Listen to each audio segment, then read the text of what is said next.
Hi friends, मैं आपका दोस्त राजकुमार मंडल और ये हमारा जावा कोर्स का 8th वीडियो होने वाला है और हम इस वीडियो में स्ट्रिंग को बहुत डीपली से पढ़ने वाले हैं। तो मैं आपको पहले बता दूं कि हम इस वीडियो में क्या क्या पढ़ने वाले हैं और हम किसके बारे में डिस्कस करने वाले हैं। तो चलिए देखते हैं।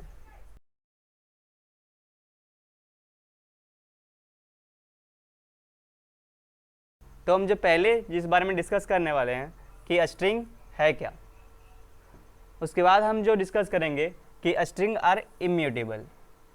स्ट्रिंग आर इम्यूटेबल का मतलब क्या है और एक स्ट्रिंग कैसे इम्यूटेबल है हम उसको देखेंगे और उसके बारे में डिस्कस करेंगे। उसके बाद हम थर्ड वन देखेंगे, हम कंपैरिजन देखेंगे इज इक्वल टू और डॉट इक्वल्स में कि हम कहाँ पे इक्वल का यूज़ कर सकते हैं और क्यों हमें डॉट इक्वल्स का ज़रूरत पड़ा दो स्ट्रिंग को कंपेयर करने के लिए। उसके बाद हम देखेंगे स्ट्रिंग के कुछ इम्पॉर्टेंट मेथड्स को और उसके बाद इम्पॉर्टेंस मेथड्स को देखने के बाद हम क्या करेंगे, एक प्रॉब्लम लेंगे और सारे मेथड्स को रिवाइज करेंगे और हम क्वेश्चन में अप्लाई करके देखेंगे। तो चलिए वीडियो को स्टार्ट करते हैं। तो जो सबसे पहले जो हमारे मन में सवाल आना चाहिए कि स्ट्रिंग है क्या, तो मैं आपको बता दूं, अगर मैं यहाँ पे डिफिनेशन लिखूँ स्ट्रिंग का तो हम बोल सकते हैं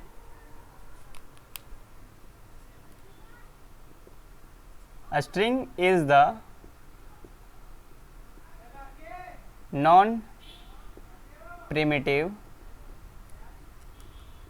data type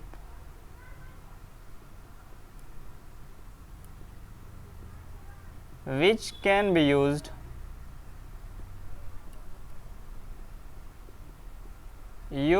to store the data. तो हम बोल सकते हैं कि स्ट्रिंग जो है वो हमारा एक नॉन प्रिमिटिव डेटा टाइप है जिसको हम डेटा को स्टोर करने के लिए यूज़ करते हैं। तो जो अगला सवाल हमारे पास होना चाहिए कि हम इसमें स्ट्रिंग वाले में किस टाइप को डेटा को स्टोर करते हैं। तो बेसिकली हम क्या करते हैं, स्ट्रिंग में हम लाइक नेम्स को स्टोर करते हैं। जैसे कि अगर मैं यहाँ पे लिखूँ राजू, रंजन, जिसमें क्या होता है बेसिकली हमारे पास कैरेक्टर्स का एक समूह होता है। यहाँ पे देख सकते हैं कि बहुत सारे कैरेक्टर को मिला के जो बनता है उसी को हम क्या करते हैं, स्ट्रिंग वाले डेटा टाइप में हम स्टोर करते हैं। तो चलिए मैं आपको बताता हूँ कि जावा में कौन कौन से वे हैं एक स्ट्रिंग डेटा टाइप को क्रिएट करने के लिए। तो जावा में एक स्ट्रिंग डेटा टाइप वाले वेरिएबल को क्रिएट करने के लिए हमारे पास दो वे दिए गए हैं। फर्स्ट वे जो है कि हम विदाउट यूजिंग न्यू कीवर्ड की मदद से हम एक स्ट्रिंग को क्रिएट कर सकते हैं। मतलब कि अगर हम कोई भी नेम में को अगर हम डबल कोट्स के अंदर डाल दें तो हम एक स्ट्रिंग को क्रिएट कर सकते हैं। और जो सेकेंड वे है कि हम एक न्यू कीवर्ड का यूज़ करके हम स्ट्रिंग को क्रिएट कर सकते हैं। तो चलिए मैं आपको पहले फर्स्ट वे बताता हूँ। अगर फर्स्ट वे की मदद से आप एक स्ट्रिंग को क्रिएट करना चाहते हैं तो आपको सबसे पहले यहाँ पे स्ट्रिंग लिखना होगा, names is equal to double quotes के अंदर आप जो भी वैल्यू पास करेंगे वो बेसिकली स्ट्रिंग कहलाएगा और हम इसे स्ट्रिंग टाइप के वेरिएबल में स्टोर करेंगे। और जो हमारा दूसरा वे है एक स्ट्रिंग डेटा टाइप वाले वेरिएबल को क्रिएट करने के लिए वो है यूजिंग न्यू कीवर्ड। तो उसके लिए हम क्या करेंगे, यहाँ पर स्ट्रिंग लिखेंगे और नेम, उसके बाद हम करेंगे न्यू कीवर्ड का यूज़ और स्ट्रिंग और ब्रैकेट के अंदर वो वैल्यू को पास करेंगे। तो हमारे पास जावा में टोटल दो वे हैं एक स्ट्रिंग को क्रिएट करने के लिए। तो चलिए हम नेक्स्ट बात करते हैं कि स्ट्रिंग आर इम्यूटेबल। एक स्ट्रिंग इम्यूटेबल क्यों है और इसे इम्यूटेबल क्यों कहा गया है। तो चलिए मैं सबसे पहले एक क्या करता हूँ, एक स्ट्रिंग डेटा टाइप वाले वेरिएबल को क्रिएट करता हूँ और उसमें हम कोई वैल्यू को स्टोर करते हैं।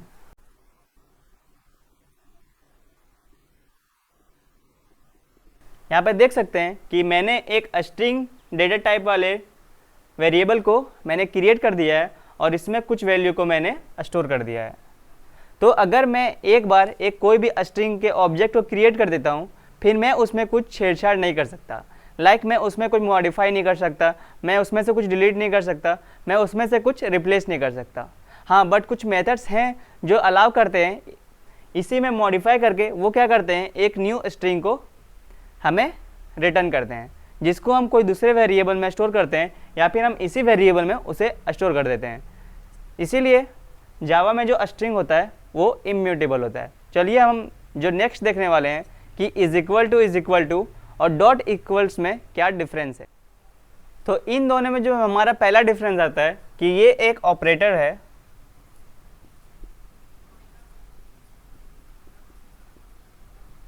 और ये हमारा एक फंक्शन या फिर हम इसे मेथड बोल सकते हैं। पर हम ये दोनों का यूज़ हम कंपैरिजन के लिए करते हैं, इन दोनों का यूज़ हम कंपैरिजन के लिए करते हैं। पर जब हम दो स्ट्रिंग को कंपेयर करना चाहते हैं तो अगर हम double is equal to use करते हैं तो मोस्ट ऑफ केसेस पे वो करेक्ट आंसर देगा, बट कुछ जगह पे वो संभावना है कि जो डबल इक्वल है वो हमें गलत आंसर दे सकता है। तो इसलिए जब भी हमें दो स्ट्रिंग को कंपेयर करना होता है तो हम क्या करते हैं, डॉट इक्वल्स वाले मेथड को यूज़ करते हैं। तो चलिए मैं दिखाता हूँ कि ये दोनों डिफरेंस कैसे क्रिएट करते हैं जावा में। तो चलिए मैं आपको क्वेश्चन की मदद से समझाता हूँ कि ये दोनों में डिफरेंसेस क्या हैं।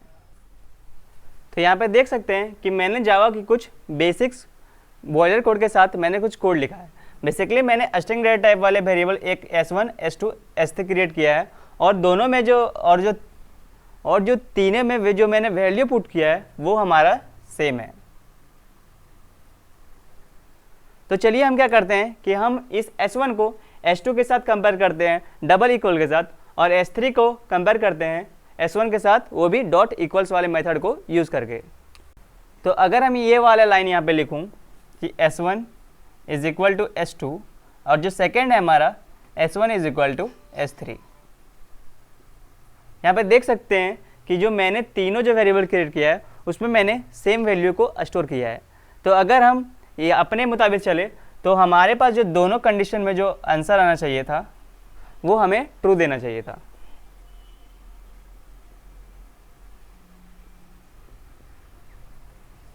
पर अब जब S1 और S2 को कंपेयर करते हैं तो इस वाले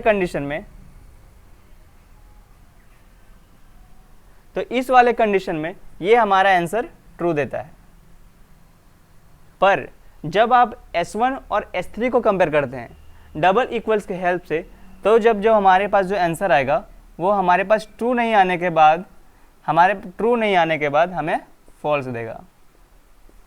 पर अगर तो यहाँ पे समझे कि S1 इज इक्वल टू जब हम किए S2 तो हमारे पास ट्रू आता है, और जब हम वही करते हैं S1 और double is equal to S3 करते हैं तो हमारे पास जो आंसर जो गेट होता है वो फॉल्स होता है। तो ऐसा क्यों हो रहा है, क्योंकि हम यहाँ पर देख सकते हैं कि यहाँ पर भी मैंने राजू लिखा हुआ है और इज इक्वल करके राजू लिखा हुआ है, और राजू और इज इक्वल टू राजू है। तो हमें देखा कि जब हम S1 और S2 को कंपेयर कर रहे थे तो हमारे पास ट्रू आ रहा था, और जब हम S1 और S3 को कंपेयर कर रहे थे तो हमारे पास फॉल्स आ रहा था। और जबकि मैंने तीनों जो वेरिएबल था S1, S2 और S3 में मैंने सेम वैल्यू को पुट किया था, फिर भी दोनों कंडीशन में हमारे पास जो आंसर आ रहे थे वो बिल्कुल अपोजिट आ रहे थे। तो चलिए मैं आपको बताता हूँ कि वो बेसिकली हो क्यों रहा था।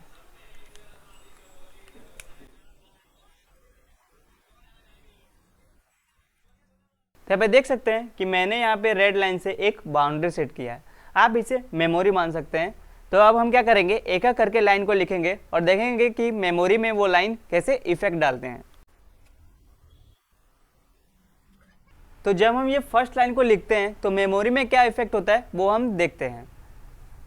तो जैसे हम लिखते हैं S1 is equal to Raju, जैसे लिखते हैं यहाँ पे, वैसे क्या होता है, राजू को मेमोरी में प्लेस मिल जाती है। तो यहाँ पे क्या हुआ,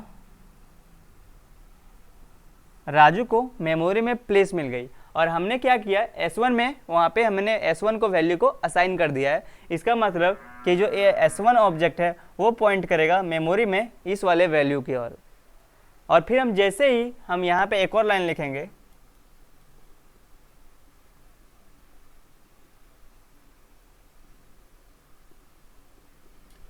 तो क्या होगा, यही सेम प्रोसेस होगा, बट क्या होगा, इस वाले राजू को फिर से यहाँ पे एक्स्ट्रा स्पेस नहीं मिलेगा, क्योंकि मेमोरी में ऑलरेडी राजू एग्जिस्ट कर रहा है, तो वो क्या करेगा, S2 यहाँ पे आएगा और ये वाला भी ऑब्जेक्ट इसी वैल्यू की ओर पॉइंट आउट करेगा।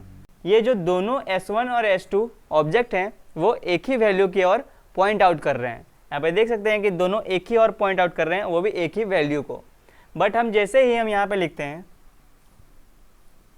स्ट्रिंग S3 और यहाँ पे हम लिखते हैं न्यू कीवर्ड न्यू और स्ट्रिंग,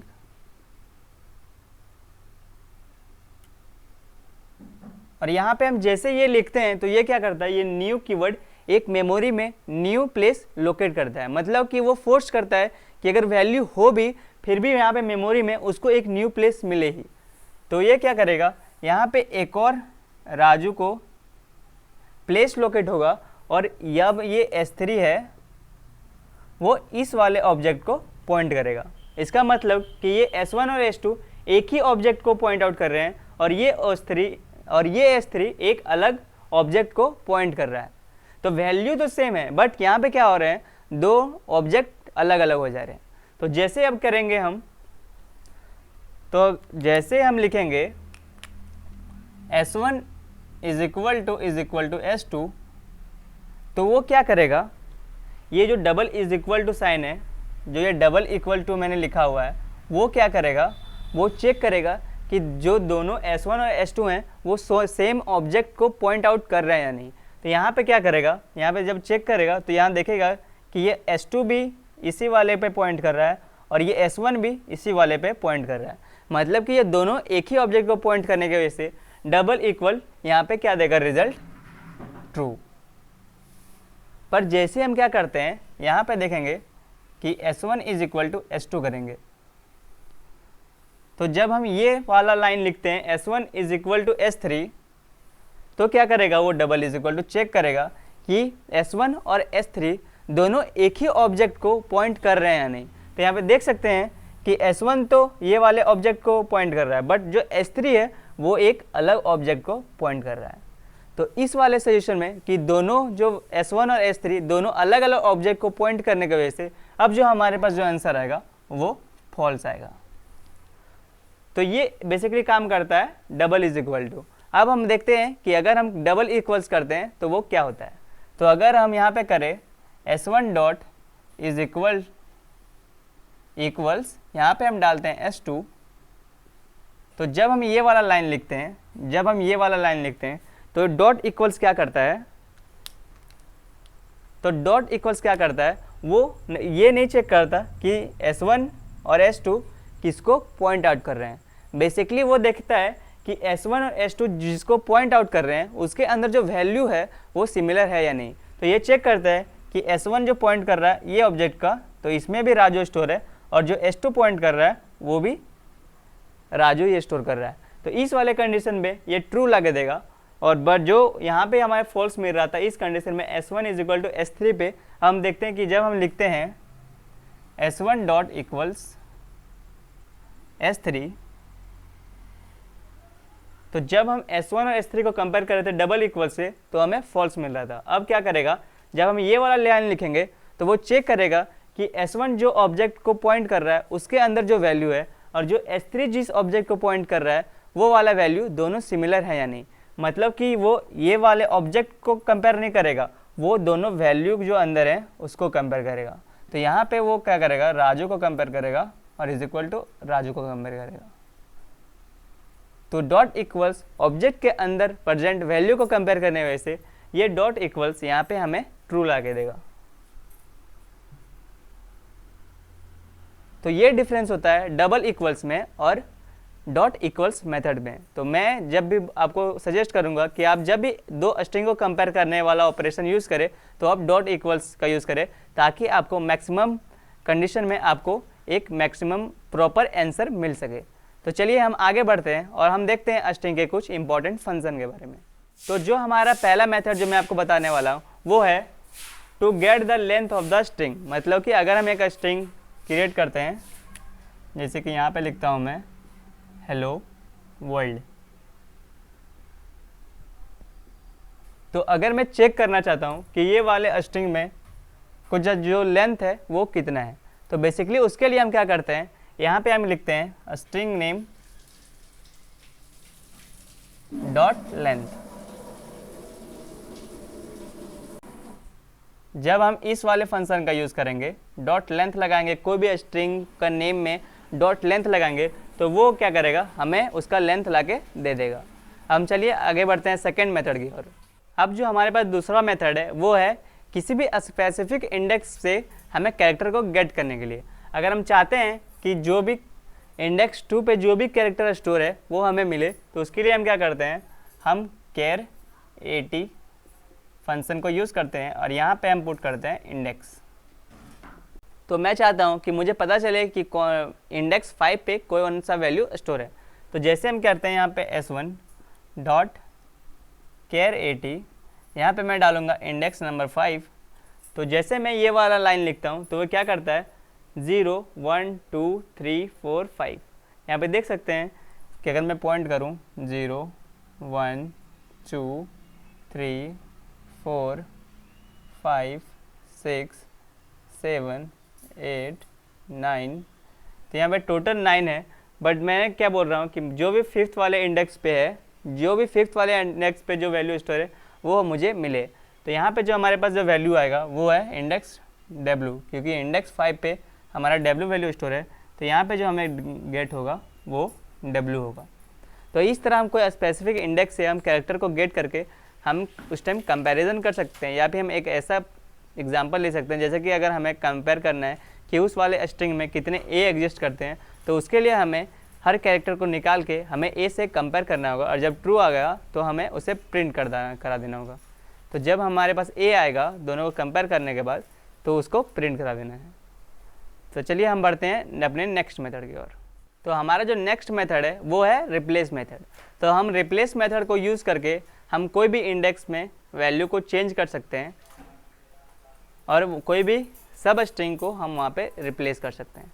तो चलिए मैं आपको बताता हूँ कि अब जब रिप्लेस कीवर्ड का यूज़ करते हैं, रिप्लेस फंक्शन का यूज़ करते हैं, तो अगर आप यहाँ पे कैरेक्टर डालते हैं, जैसे कि मैं यहाँ पे इंडेक्स डालूँ कि मुझे 2th इंडेक्स पे, जैसे कि मुझे क्या करना है, मुझे ई वाले ई को हटा के मुझे पी को वहाँ पे रिप्लेस कर देना है। इसका मतलब मैं ये बोल रहा हूँ कि जो स्ट्रिंग में जहाँ पर भी ई है वहाँ पे मुझे पी चाहिए। तो वो क्या करेगा, हर ई को रिप्लेस करके वहाँ पी लाएगा। और मैंने जैसे बताया था कि स्ट्रिंग इम्यूटेबल होता है, तो वो उस स्ट्रिंग में ना अपडेट करके वो स्ट्रिंग को मॉडिफाई करके एक न्यू स्ट्रिंग क्रिएट करेगा और वो आपको ला के देगा। बट हमारे ओरिजिनल स्ट्रिंग में ये मेथड का कोई भी इफेक्ट नहीं पड़ेगा। तो रिप्लेस मेथड का यूज़ करके आप कोई भी स्ट्रिंग में वैल्यू को रिप्लेस कर सकते हैं। अब जो हमारे पास जो नेक्स्ट मेथड आता है वो हमारा सब स्ट्रिंग मेथड। तो सब मेथड का यूज़ करके आप कोई भी स्ट्रिंग का सब पार्ट को गेट कर सकते हैं। अगर मतलब कि अगर हम चाहे कि मुझे सिर्फ ये डबल एलो मिले, तो उसके लिए हमें क्या करना होगा कि हमें स्टार्टिंग इंडेक्स और एंडिंग इंडेक्स सब स्ट्रिंग वाले मेथड को पास करना होगा। तो अगर हम यहाँ पे लिखें कि s1 डॉट सब स्ट्रिंग, अब यहाँ पे जो हमारा स्टार्टिंग इंडेक्स होने वाला है वो हमारे 2 होने वाला है और हम डालेंगे 5, क्योंकि हम जो भी यहाँ पे इंडेक्स लास्ट में पास करते हैं उसके पीछे वाले इंडेक्स तक ही हमें वहाँ पे वैल्यू मिलती है। तो अगर हम यहाँ पे 2 इंडेक्स और 5 इंडेक्स लिखे तो वो क्या करेगा 2 3 4 के में जो भी वैल्यू स्टोर है वो आपको ला के यहाँ पे दे देगा। मतलब कि यहाँ पे जो हमारे पास मिलेगा वो डबल एलो। तो ये हमें सब स्ट्रिंग वाला मेथड ला के देगा। तो अगर आप भी चाहते हैं स्ट्रिंग वाले पार्ट से आपको गेट करना है उसका सब स्ट्रिंग, तो आप इस मेथड का यूज़ कर सकते हैं। अब जो हमारा नेक्स्ट मेथड होने वाला है वो होता है कॉन्कैटिनेशन के लिए, मतलब कि 2 स्ट्रिंग को जोड़ने के लिए। क्योंकि हम स्ट्रिंग में इम्यूटेबल होता है स्ट्रिंग जावा में, तो हम उसमें डायरेक्टली ऐड नहीं कर सकते हैं। तो हम यूजिंग कॉन्कैटिनेट मेथड की मदद से हम 2 स्ट्रिंग को ऐड कर सकते हैं और एक प्लस ऑपरेटर की मदद से हम 2 स्ट्रिंग को ऐड करके एक न्यू स्ट्रिंग क्रिएट कर सकते हैं। तो चलिए मैं आपको दिखाता हूँ इसे कैसे कर सकते हैं। अगर मैं यहाँ पे मेरे पास s1 है और यहाँ पे मैंने एक और s2 क्रिएट कर दिया। अब मैं चाहता हूँ कि मैं ये दोनों स्ट्रिंग को ऐड करूँ, तो मैं क्या करूँगा, यहाँ पे एक s3 वेरिएबल क्रिएट करूँगा स्ट्रिंग टाइप का, और यहाँ पे मैं क्या करूँगा, यहाँ पे लगाऊँगा मैं s1 डॉट कॉन्कैटिनेट, और इस वाले में मैं वही वेरिएबल को पास कर दूँगा। तो ये क्या करेगा, एक s1 और s2 को दोनों को ऐड करेगा और यहाँ पे क्या बनाएगा, हेलो वर्ल्ड राजू। तो ये वाला फंक्शन जो हमें फाइनल आउटपुट देगा वो हमारे पास ये होने वाला है। तो ये सारे मेथड्स को हम एक चलिए एग्जाम्पल्स के साथ समझते हैं एक क्वेश्चन को सॉल्व करते हुए। तो चलिए मैं आपको एक एग्जाम्पल शो करता हूँ। तो हम जो एग्जाम्पल प्रॉब्लम देखने वाले हैं उसमें देखने वाले हैं कि हम एक यूज़र से उसका नेम लेंगे और हम उसमें चेक करेंगे कि वो स्ट्रिंग जो है उसमें कितना एग्जिस्ट करता है और हम उस एग्जिस्ट वाले नंबर को प्रिंट कराएं। तो चलिए मैंने यहाँ पे जो कोड लिखा हुआ है, यहाँ पे मैंने बेसिक बॉयलर कोड लिखा हुआ है और यहाँ पे मैंने एक स्कैनर क्लास का यूज़ किया हुआ है यूज़र से डेटा को लेने के लिए, और उसको हम क्या कर रहे हैं नेम वेरिएबल में स्टोर कर रहे हैं। एक मैंने काउंट वेरिएबल इन टाइप का बनाया है जिसमें हम क्या करेंगे कि कितने ए एग्जिस्ट करते हैं स्ट्रिंग में उसको यहाँ पे स्टोर करेंगे। यहाँ पे देखिए मैंने लूप लगाया हुआ है इंडेक्स 0 के साथ। यहाँ पे जो हमारा नेम डॉट लेंथ है, जो हमारा लेंथ फंक्शन है, वो हमें स्ट्रिंग का लेंथ ला के दे रहा है और हम क्या कर रहे हैं हर बार चेक कर रहे हैं कैरेक्टर निकाल के कि जो कैरेक्टर जो इंडेक्स पे जो भी कैरेक्टर है वो ए के बराबर है या नहीं। अगर ए के बराबर है तो क्या कर रहे हैं काउंट को प्लस प्लस कर रहे हैं और लास्ट में आकर हम इसे प्रिंट करा दे रहे हैं। तो चलिए मैं आपको इसको रन करा के दिखाता हूँ। तो जैसे हम इसको रन करते हैं तो देखिए हमें आउटपुट डालना है। अगर मैं डालूँ यहाँ पे AA या कुछ भी डालूँ यहाँ पे देखिए, तो यहाँ पे मैं जो टोटल यहाँ पे जो आंसर आया वो आया 3। यहाँ पे देख सकते हैं कि ए स्ट्रिंग में 3 बार है। अगर मैं यहाँ पे फिर से इसको रन करूँ और यहाँ पे मैं क्या करूँ मैं 10 से डालूँ 1 2 3 4 5 6 7 8 9 10 और एंटर करूँ तो जो यहाँ पे प्रिंट आया वो 10 आया। तो इस तरह आप स्ट्रिंग के बहुत सारे मेथड को यूज़ कर सकते हैं और जितना आप इस मेथड्स को यूज़ करेंगे आपको उतना ही परफेक्ट